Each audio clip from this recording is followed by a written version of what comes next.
Olá, meu nome é Ney Herman. Muito obrigado por permitir que eu entre em sua casa neste momento. Está começando mais uma edição do programa Lente Aberta aqui na TV Educativa de Ponta Grossa.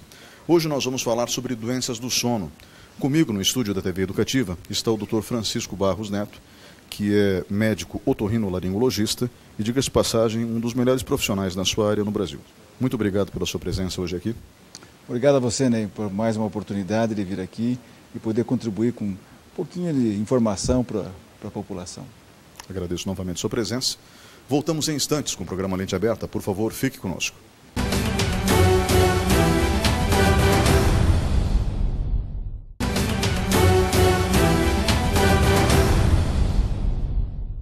Olá, estamos de volta com o programa Lente Aberta. O tema de hoje, doenças do sono. Comigo no estúdio, o Dr. Francisco Barros Neto, médico otorrinolaringologista. Doutor, nós já conversamos em outras oportunidades e em outras emissoras de rádio e TV sobre esse assunto. Mas é um assunto que normalmente as pessoas não têm o volume de informações que julgam ter. E tratam muitas vezes de maneira cômica assuntos que não são tão engraçados quando vivenciados por algumas pessoas, principalmente aquelas que sofrem para dormir. Entre essas doenças tem o ronco. Então, piadas com ronco existem várias. E os barulhos chegam a ser até hilariantes. Mas, tirando esse aspecto cômico, o resto é tragédia, né? Pelo menos para quem vivencia o problema. E eu gostaria de começar sabendo o seguinte: quem sofre mais com o ronco? Quem ronca ou quem dorme ao lado? Então, sem dúvida nenhuma, quem dorme ao lado, né? É uma prática frequente isso no nosso consultório, né? Quando a pessoa vem junto com o cônjuge, né? Em geral, o homem é a maior vítima disso, né? Vítima no sentido de ocorrência, né? E aí ele, invariavelmente, muito frequentemente, fala: não, eu estou aqui porque ela me trouxe, né? Porque por ele não estaria ali, né? Então, o ronco é prejudicial, atrapalha mais mesmo quem está junto. O senhor me contou certa vez, eu acho que é interessante relatar, porque nesse veículo de comunicação nós não comentamos sobre isso ainda, um episódio, inclusive, de uma esposa que se encontrava numa situação muito delicada. Eu gostaria que o senhor relatasse isso para a gente, por favor. Essa foi uma ocorrência bem interessante mesmo. Estava ali na lista de espera, né? Eu a chamei, e ela veio, era uma paciente particular. E ela veio e disse: olha, doutor, na verdade o problema não é comigo, mas não é com a senhora, o que posso fazer? Disse: olha, eu vou morrer, ela disse. E, puxa, mas o que está acontecendo, né? Uma situação tão grave? Porque assim, o meu marido ronca, e eu não consigo mais, eu não aguento mais.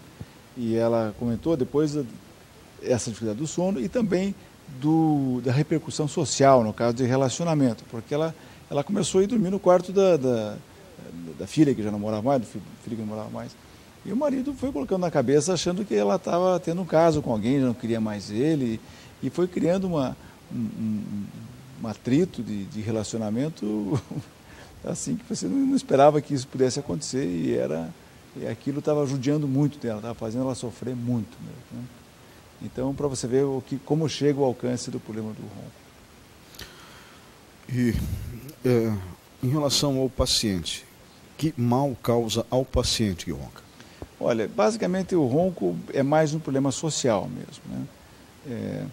O ronco, pode-se dizer que ele é a fase inicial, né, de uma doença que vai se manifestar depois, que é a chamada apneia, que é a parada respiratória, né? Existe um bloqueio completo da passagem do ar e você tem essa interrupção.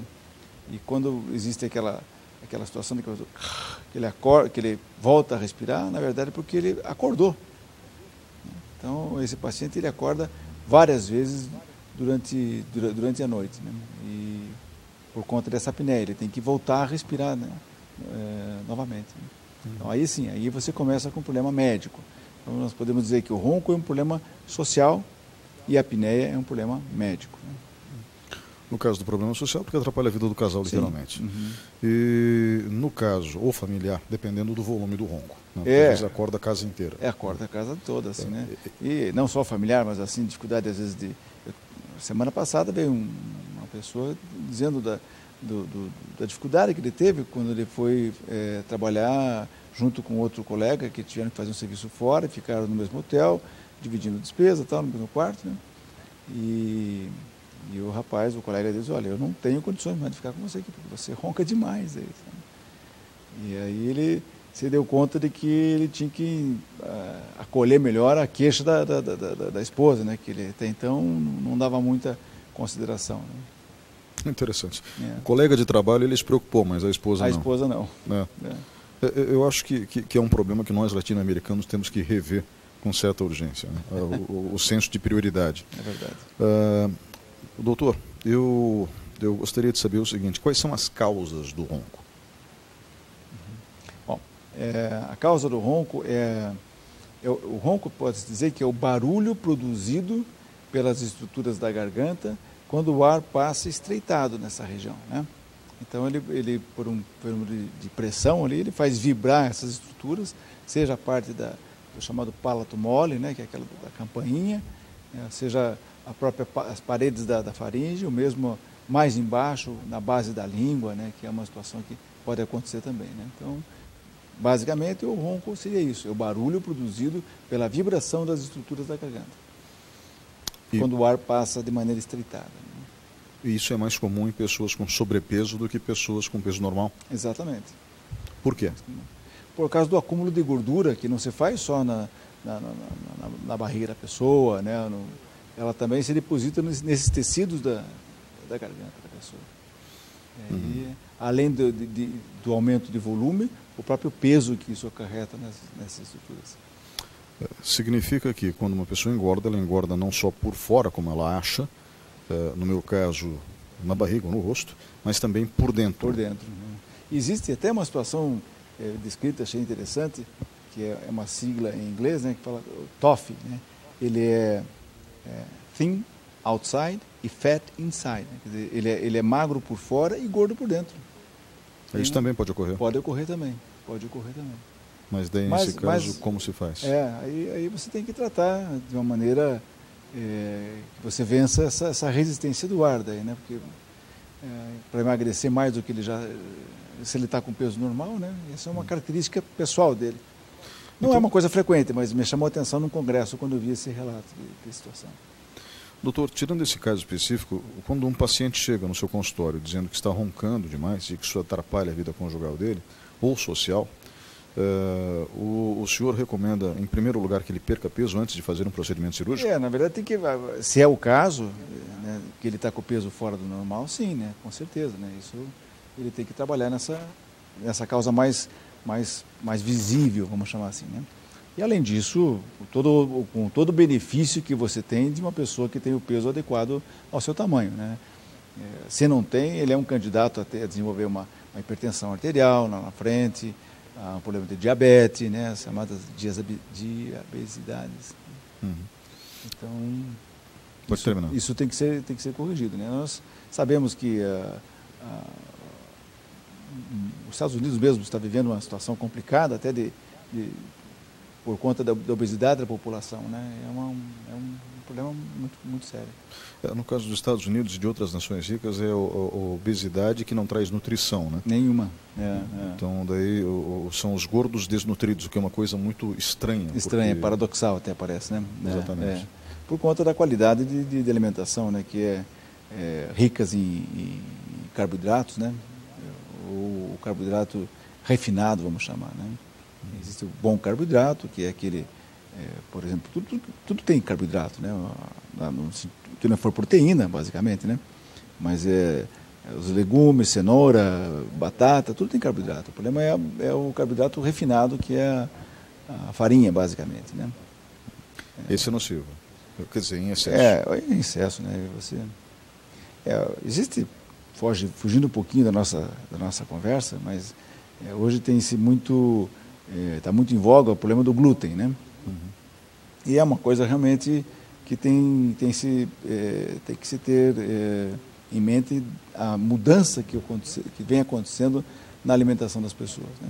Então, o próprio glúten é uma substância que se vem do trigo, basicamente. Existem os outros cereais que podem ter também, mas basicamente o trigo, em que você tem isso, você está ingerindo ele no café da manhã, no seu almoço, no lanche da tarde, à noite também. E o trigo de hoje, ele tem uma capacidade de produção de glúten muito maior do que o trigo do tempo de Cristo, por exemplo, né? Então, existe essa mudança muito, muito drástica na nossa alimentação, sem com que haja uma correspondência da adaptação do nosso sistema digestório, né? Aliás, a alimentação nessa época, nessa região do mundo, era regrada não só, digamos assim, como eu posso dizer, abastecida não só por trigo como nós conhecemos hoje, mas também pelo trigo mourisco, que não tem glúten.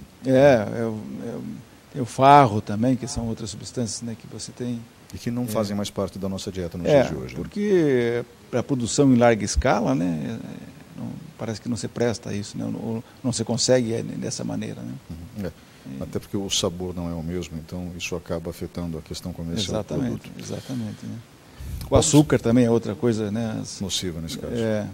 Que acaba levando à obesidade. Né? E o açúcar a gente ingere de maneira... Amido vira açúcar no organismo, não vira? Uhum. Então, nesse caso, batata, arroz, feijão viram açúcar no organismo. Viram açúcar no organismo, né? Mas tem todo um processo diferente do que é o trigo, a farinha normal. Assim, né? Veja, tem umas informações que passam para a gente que faz a gente pensar. Uma delas é que nós, os humanos, né, nós fomos... originalmente, nós nos alimentávamos uma vez por dia, né? Porque nós vivíamos o quê? De caça. Ninguém ficava caçando o dia inteiro. Sei lá, fazia sua caça, fazia sua alimentação e pronto. Nós comíamos uma vez por dia. E aí, lógico, a coisa foi mudando, foi conseguindo armazenar a alimentação, essas coisas todas, né? Então, é uma evolução bem interessante em termos da nossa dieta, assim. De acordo com os historiadores, nós começamos a produzir alimentos ali na região do Crescente Fértil, onde hoje seria o Iraque, mais ou menos, a antiga Pérsia, e ali as coisas passaram a mudar, né? E dali vieram as civilizações que nós conhecemos hoje, a europeia, a civilização do norte da África. Nós esquecemos que os africanos contribuíram muito com a cultura como um todo. Mas eu vou retomar o tema, né? E retornar ao tema, para ser mais exato, e nesse retorno eu quero falar da carne esponjosa. A carne esponjosa pode causar o ronco? E o que é carne esponjosa? Basicamente o que a gente vê assim, frequentemente, é o relato por parte das crianças, das mães. Estou trazendo meu filho aqui porque ele está com carne esponjosa, né? Existem várias carnes esponjosas, vamos chamar assim, né? Daquilo que a gente vê na nossa prática. A mais comum nas crianças é a chamada adenoide, que é tipo de uma amígdala, né? Se você tirar um pedaço de uma adenoide e tirar um pedaço dessa amígdala que a gente tem na garganta, são muito parecidas, né? E ela se situa por trás da campainha, né? Se você pudesse levantar a campainha, a úvula, você quase que enxergaria a adenoide. Então, ela fica lá atrás do nariz. Aí, quando a criança deita, né, a parte da campainha cai para trás, encosta na adenoide e obstrui a passagem do ar. É assim que acontece. Existe um crescimento fisiológico da adenoide numa primeira fase da infância, mas depois ela volta a regredir, né? O problema é quando ela cresce e não volta. E aí a criança fica com essa dificuldade respiratória e trazendo daí vários problemas, né? Desde a alteração da arcada dentária, né? Por exemplo, assim, um Ronaldinho da vida foi um típico de uma criança que muito provavelmente tinha uma adenoide que não foi atendida, né? Daí... O senhor fala do Ronaldinho Gaúcho. Os dois, né? Nenhuma dentição é exemplo. Os dois. Né? Então, e isso causou ronco nas crianças? Isso causou ronco nas crianças, né? Mas nos adultos não? Dificilmente adulto tem adenoide, né? Eu devo ter operado, nesses 30 e poucos anos, não mais do que 10 pacientes adultos com adenoide. Quantos anos de profissão? 33 anos de profissão. Então, realmente é raro. Eu fiz umas contas esses dias, ele deve ter mais ou menos esse tipo de cirurgia, umas 8.000 cirurgias dessa aqui. Estimativa minha. Nesses 33 anos. Doutor, o senhor falou de apneia alguns minutos atrás. Né? E o senhor falou que o ronco evolui para a apneia. Quando isso acontece? Quando o peso se torna demais? Em geral, quando o peso se torna demais. Né? Ou seja, quando já saiu do sobrepeso e entrou, por exemplo, na obesidade mórbida? Está aí um bom exemplo. Então, nesse caso, ou talvez não necessariamente, mas enfim, quando atingiu o ponto em que a pessoa para de respirar e acorda, ela nem tem consciência que acordou, mas não acordou. Não tem consciência, Raras vezes, tem algumas situações de que alguns relatam de um sobressalto à noite, que parece que eles... mas o mais comum, eles não se dão conta de que acordam dezenas de vezes à noite. Né? E a consequência disso, direta, é aquilo que a gente chama de sonolência excessiva diurna, né? Aquela pessoa que acordou, putz, mas já acordou? Já deu, já é 6 horas, já é 7 horas, parece que acabei de deitar, que nem descansei, né? E aí é aquele dilema durante o dia, né? Que você encosta, vai escolher a roupa no guarda-roupa, encosta na porta e já dorme ali no ato ali, né? E a dificuldade de você ler um livro, ir num cinema, né? Ele dorme com muita facilidade. E isso sem considerar as situações de risco, né? Que é você no volante, por exemplo. Né? Eu quero explorar a questão da apneia um pouquinho melhor depois do intervalo. Nós vamos agora para um breve intervalo e voltamos em instantes com o programa Lente Aberta. Por favor, fique conosco.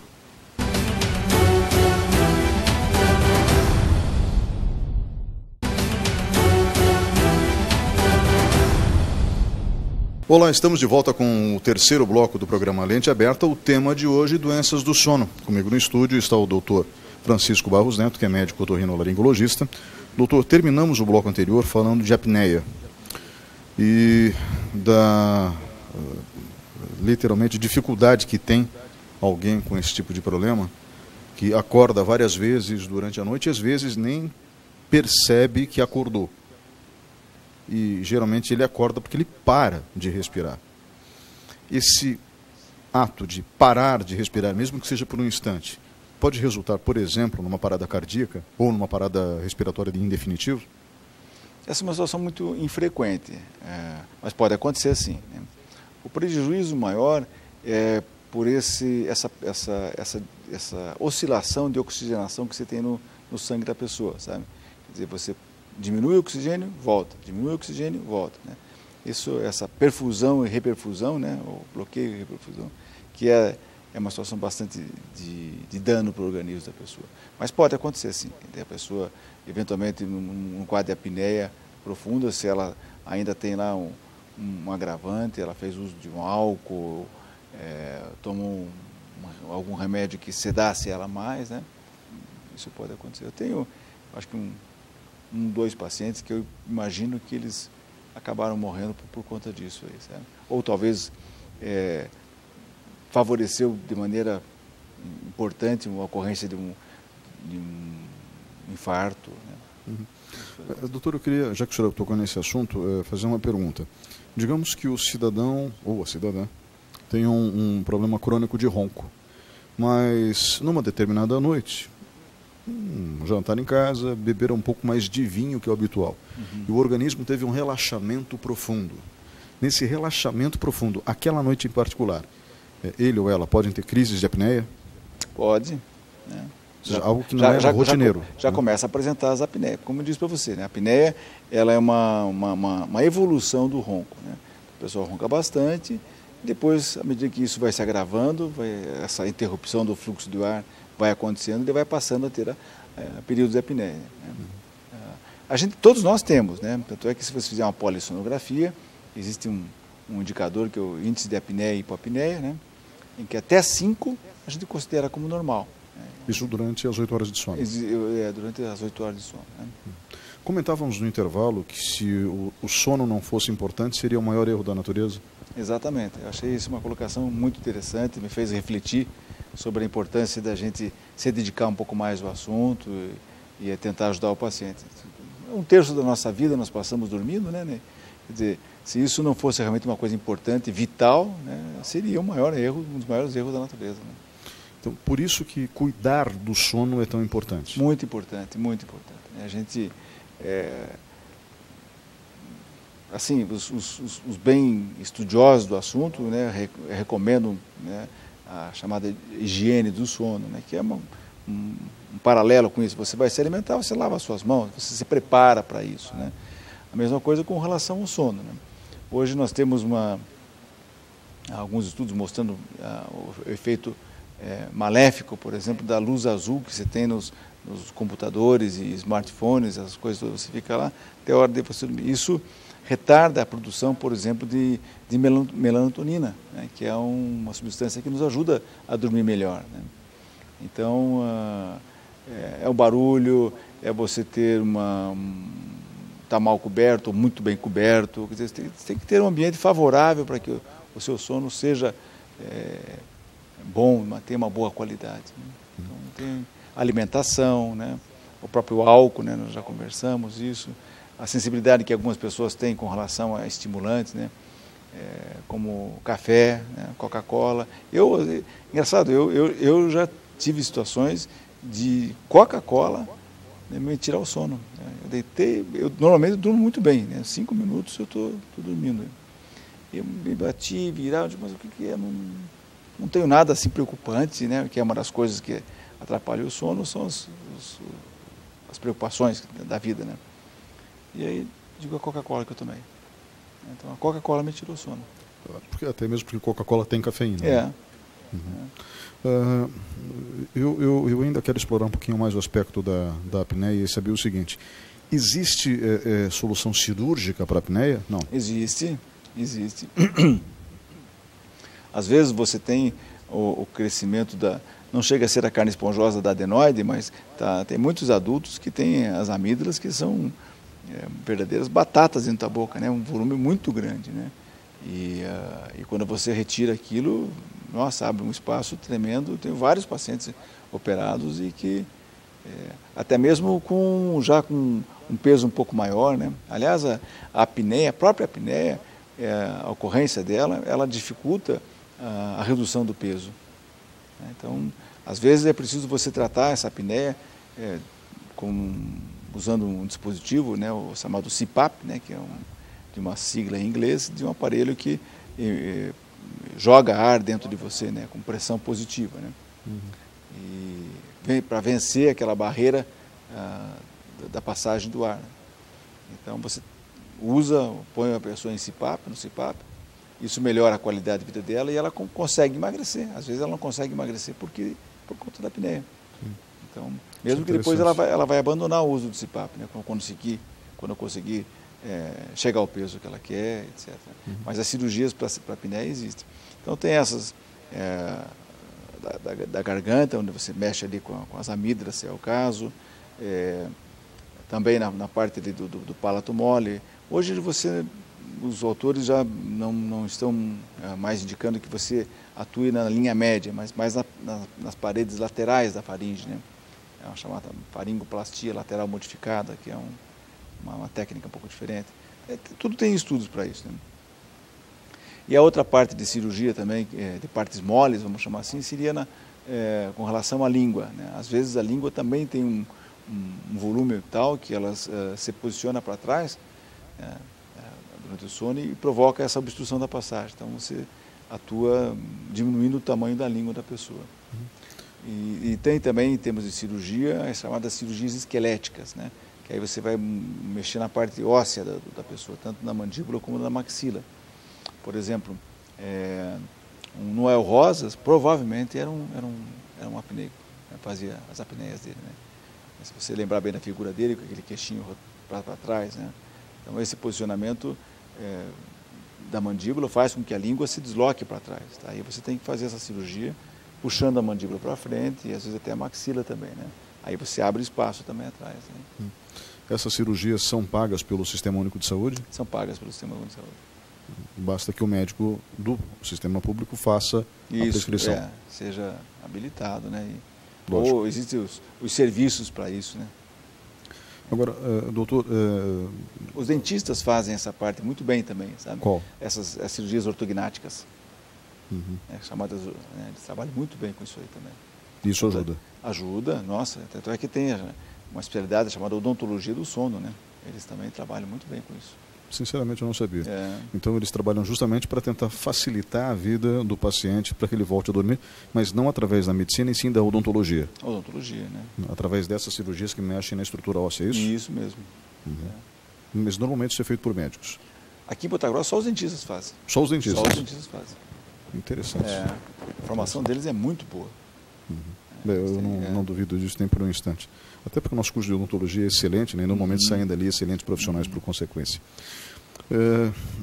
Em relação a essas cirurgias, uma cirurgia particular dessas custa quanto? Aí você realmente me pegou de surpresa para dizer, pelo menos, a qual cirurgia? Da partes moles ou das esqueléticas?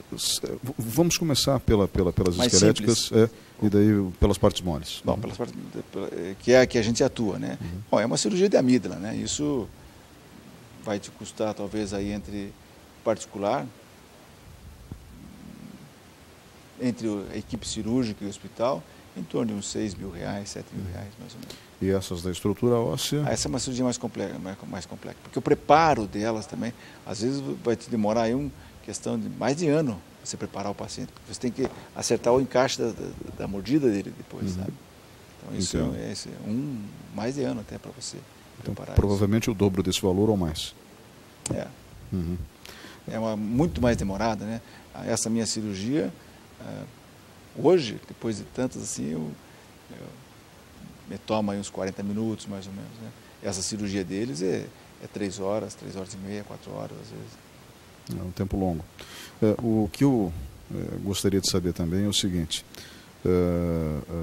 essa cirurgia nos ossos, na parte esquelética, ela também, apenas para deixar isso bem claro, ela também é paga pelo SUS?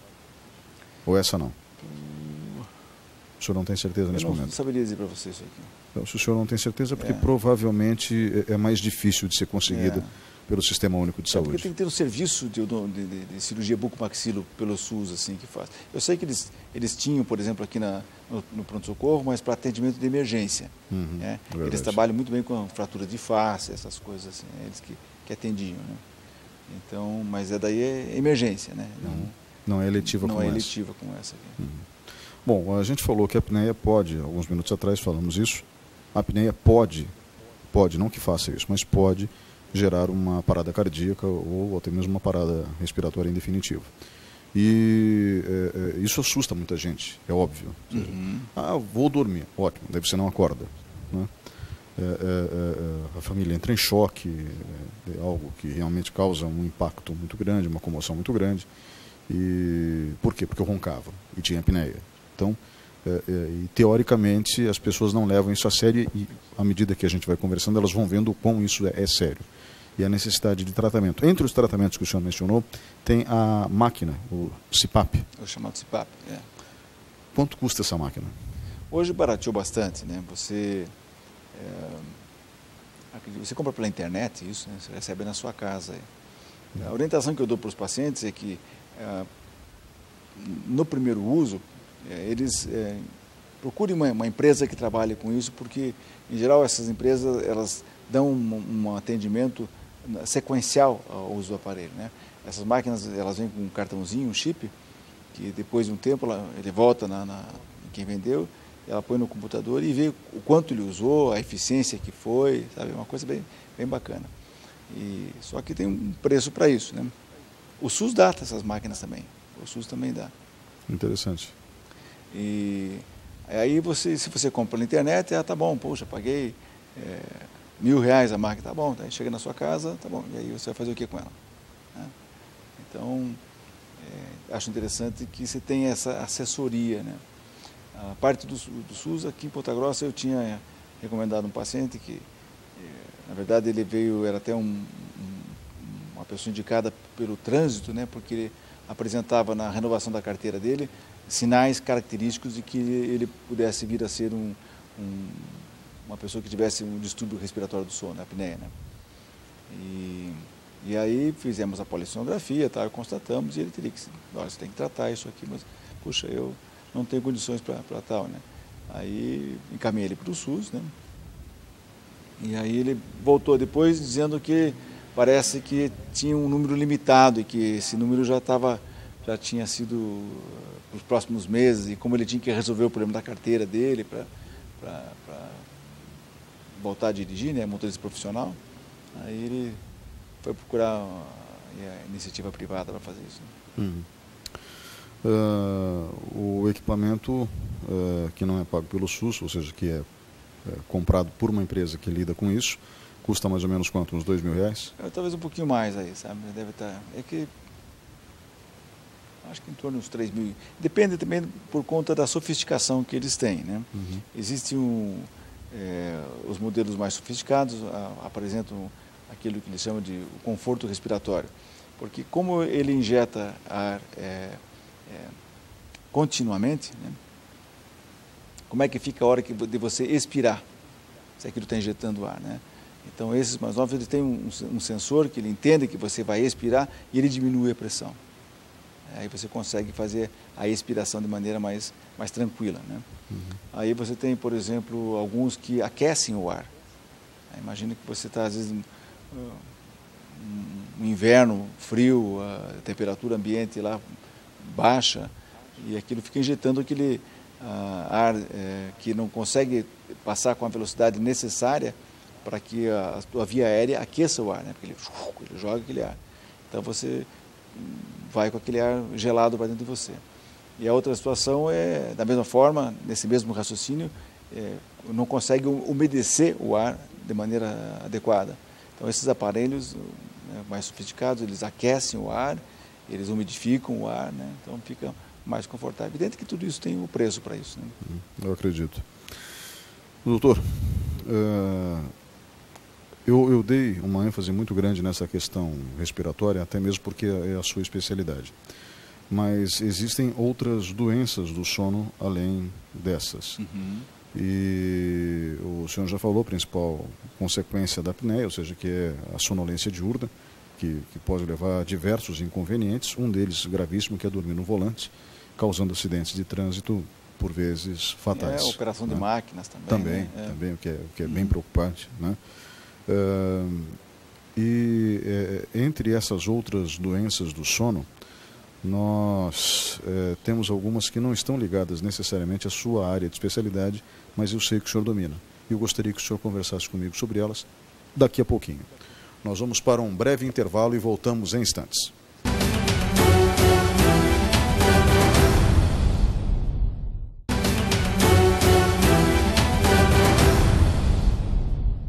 Olá, estamos de volta com o quarto e último bloco do programa Lente Aberta. O tema de hoje, doenças do sono. Comigo no estúdio está o Dr. Francisco Barros Neto, médico otorrinolaringologista.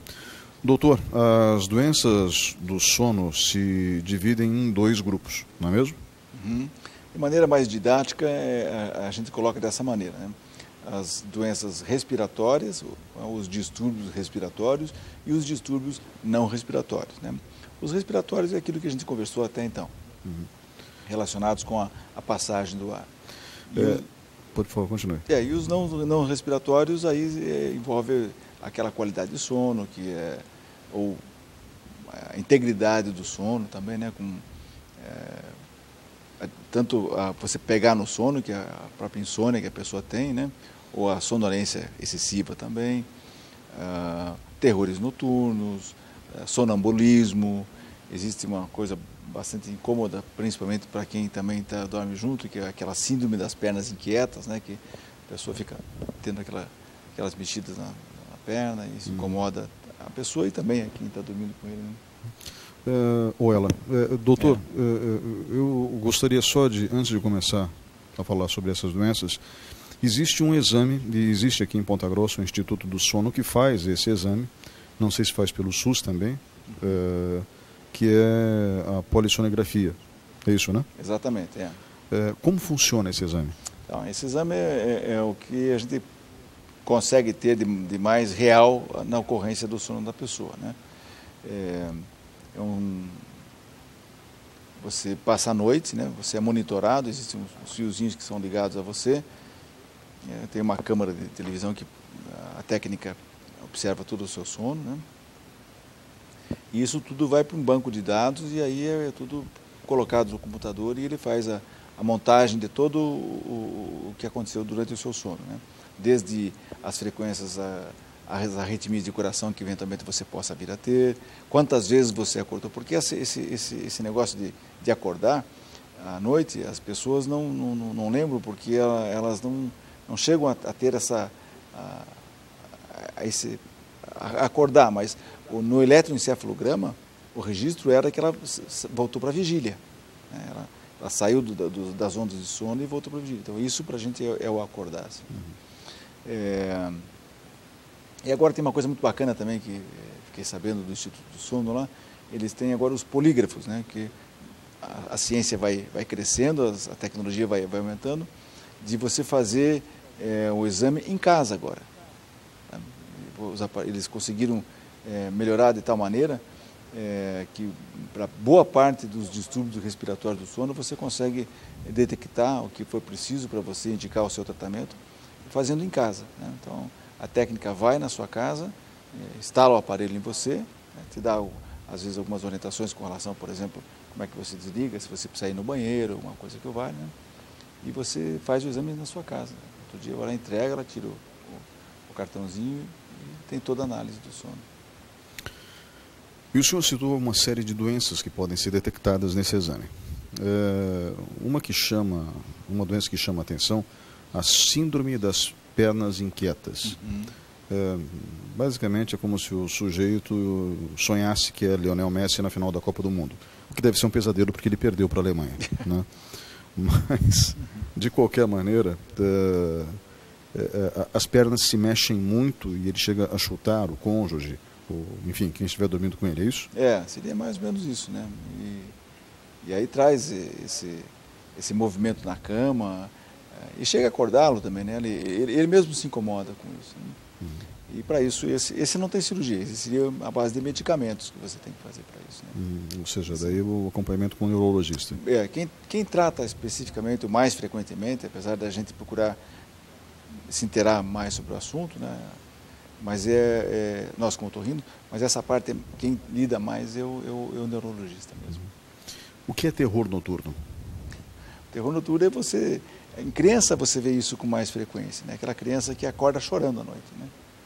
Ela acorda chorando, você vai lá e é como se ela tivesse acordado de um pesadelo ou coisa que eu vale, né? Ou seja, assim, é como se fosse alguém vítima de pesadelos constantes. Tem medo da noite, em suma. Mas assim, aí você sonha com o quê? Não, eu não tenho motivo, assim. Ela acorda desesperada e é uma das maneiras. Pegando os mitos modernos do cinema, seria como a criança sonhar com Fred Krueger toda noite. Mais ou menos isso aqui. O que não deve ser nada bom, né? Não. De acordo com as histórias, não. Entre essas doenças de caráter neurológico, o senhor falou sobre sonambulismo. E o cinema passa a imagem do sonâmbulo saindo da cama, ligando a TV. Levanta as mãos e vai caminhando. Isso para mim já é coisa de zumbi, né? Ou de múmia, né? Quando ergue assim a mãozinha. Se bem que... Mas enfim. De qualquer maneira, essa imagem caricata do sonâmbulo, ela não corresponde à verdade, né? Não chega a ser isso. Mas ele sai da cama, ele se veste, ele mexe nas coisas, aí volta a dormir. Parece que como que estivesse sonhando que ele estivesse fazendo uma coisa nesse sentido, né? Tem relatos assim de ele acordar fora da casa, em outro lugar, né? Quer dizer, na hora que você... E também existem todos aquelas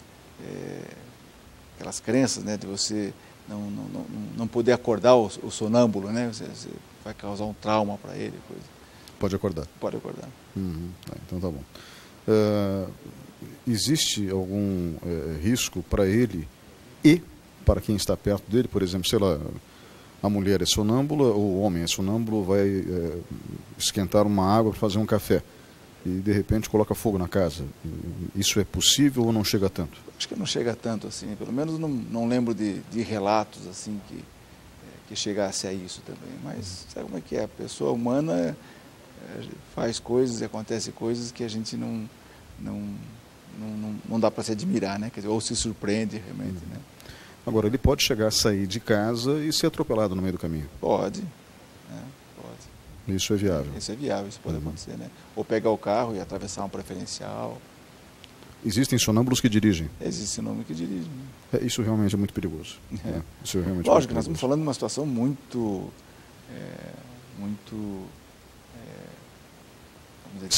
extrema, em termos de ocorrência, né? Ou seja, é raro. É raro acontecer. Raríssimo, né? É mais raro ainda o sonâmbulo ir para o bar com os amigos, né? Eu acredito que sim, né? Então não dá para usar como desculpa. Não dá para usar como desculpa. Não dá para usar como desculpa. Então, ótimo. Insônia.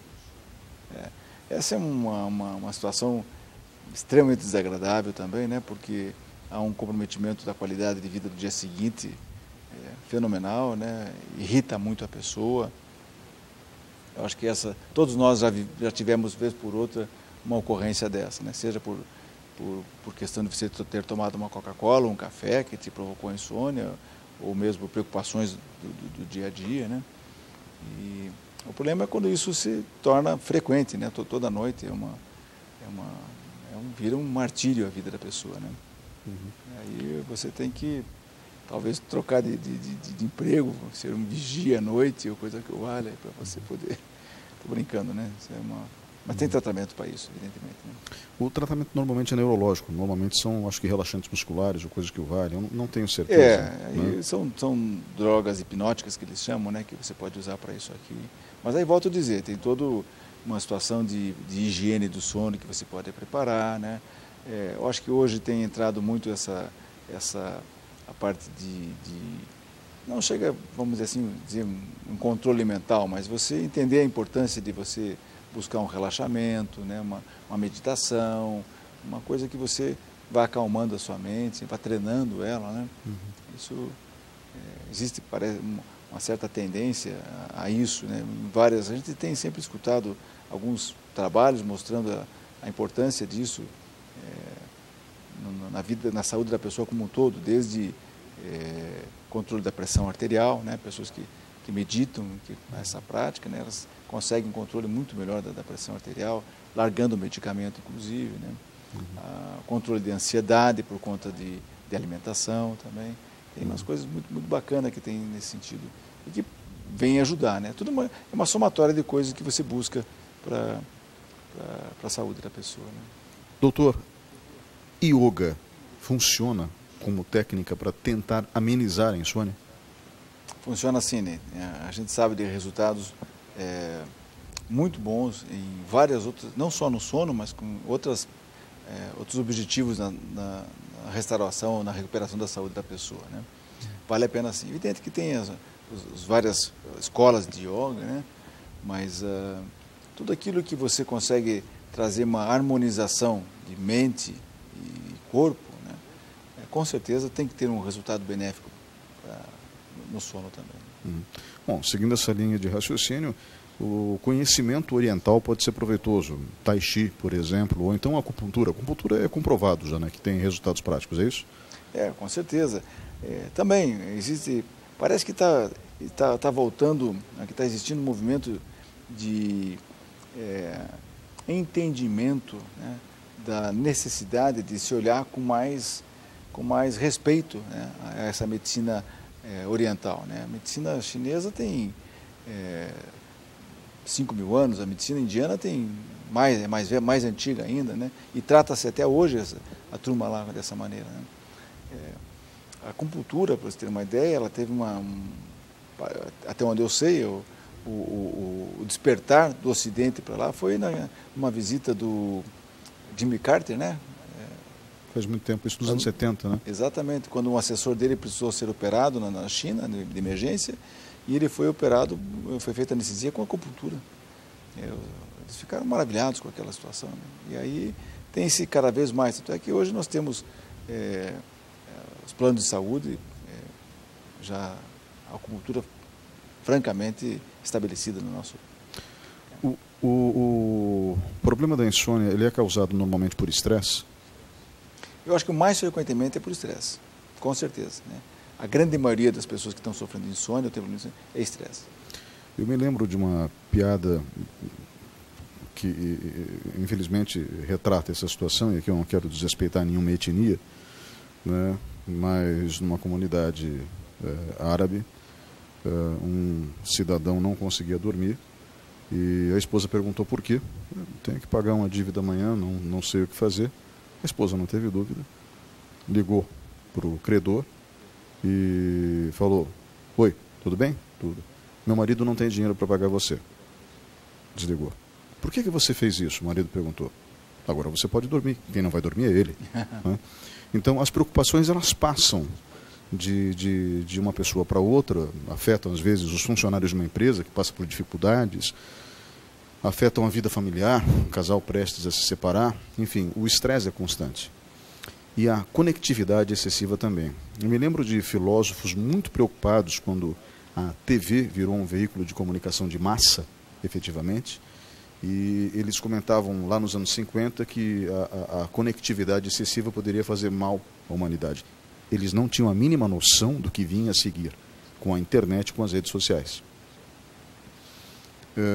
Eu falei de estresse, mas o estresse ele pode ser causado também por coisas que nós nem percebemos, como essa conectividade excessiva. Você está falando de um negócio muito interessante. Eu gosto muito de um autor, ele é um escritor, ele está muito bem colocado no ranking da venda de livros, ele é um psiquiatra, é o Augusto Cury. E ele tem um termo para isso, que é síndrome do pensamento acelerado. Achei fantástico isso aqui, ele descreve exatamente isso que aqui, essa turma lá atrás já antevia. Né? Essa avalanche de informação, né, que faz com que você, independa da hora que você acorde no dia, você já está atrasado. Uhum. É assim que a vida de muitas pessoas acontece hoje. Né? Depende da hora que você acorda, você já está atrasado. Então, a higiene do sono passa necessariamente por algo que os ocidentais ainda não aprenderam a fazer de maneira adequada, que é a meditação. Nós mencionamos o yoga alguns minutos atrás, não falamos brincando, nós falamos a sério, mas a arte de meditar, ela pode ser aprendida inclusive fora do yoga. Pode, não, tem várias escolas. Hoje, acesso à internet democratizou isso de uma maneira fenomenal, né?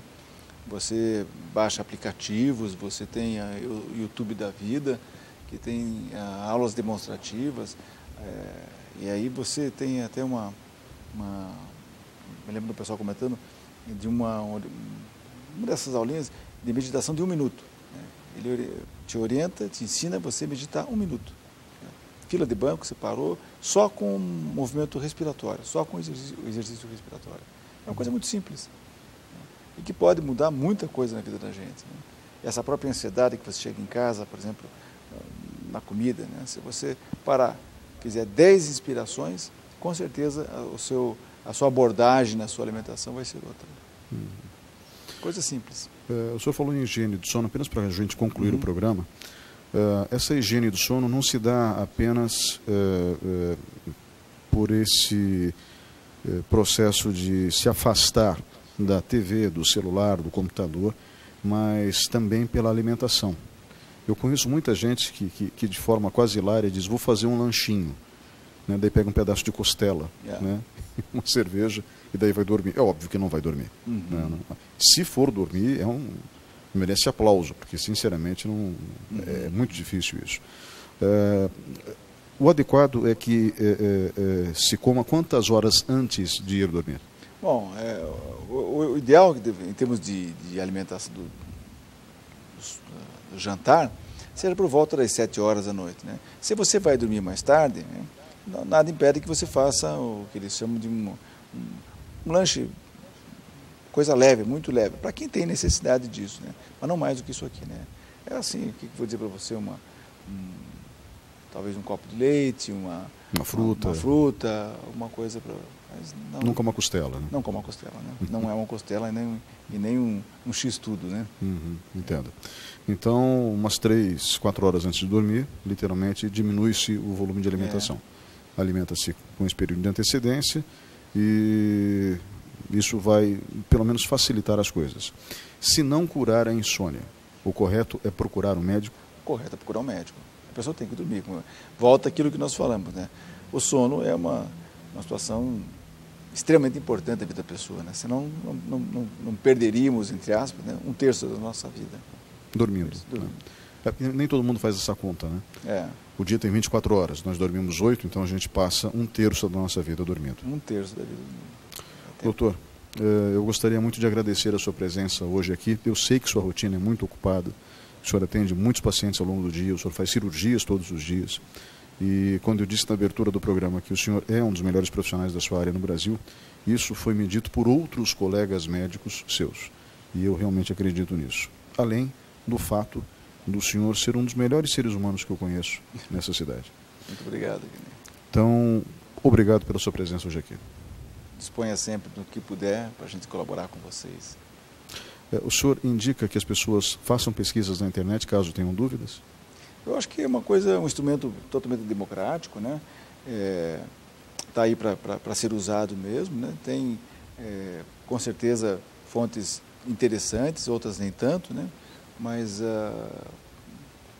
nada melhor do que tirar a dúvida com um profissional habilitado e capacitado para isso. Novamente, obrigado, doutor. E obrigado a você que estava nos acompanhando até agora. O programa Lente Aberta fica por aqui. Voltamos na semana que vem.